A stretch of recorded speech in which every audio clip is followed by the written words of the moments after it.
তোমরা অনেকে হয়তো জানতে চেয়েছো যে আমি মেলাতে কি কিনলাম। তো এই যে দেখো, আমি একটা সুন্দর মতো মেলাতে নাইটি কিনেছি। কিন্তু নাইটিটা অনেকটা বড়। এই যে দেখো কতখানিটা বড়। এই যে তো এটাকে এখন আমাকে মানে সেলাই করতে হবে। মানে দাবাতে হবে। তো এখন তো সঙ্গে পারবো না। তো আজকের দিনটা পরে নিই।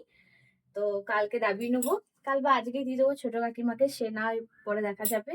তো নাইটিটা কেমন হয়েছে বলো। আর সত্যি কথা বলতে নাইটিটা কিন্তু দামও বেশি নেয়নি, মাত্র 150 টাকা। কল্পতরু মেলাতে অনেক কমে কিন্তু জিনিস পাওয়া যায়। তো এই যে নাইটি একটু বড়, নিচের দিকটা অনেকটাই বড়। মানে একটু লম্বা মানুষেরও মোটামুটি হয়ে যাবে। তো এটাই হচ্ছে আমার মেলার নাইটি। কিন্তু দেখতে খুবই সুন্দর, দারুণ দেখতে। যদি জানতাম যে এত ভালো না, আমি আরেকটা কিনতাম। না, আমি ভাবলাম যে কেমন হবে না হবে, সেই জন্য আমি একটাই নিয়েছি। ঠিক আছে, পরের বছর আবার কেনা যাবে। তো তোমরাই বলো কেমন হয়েছে নাইটিটা।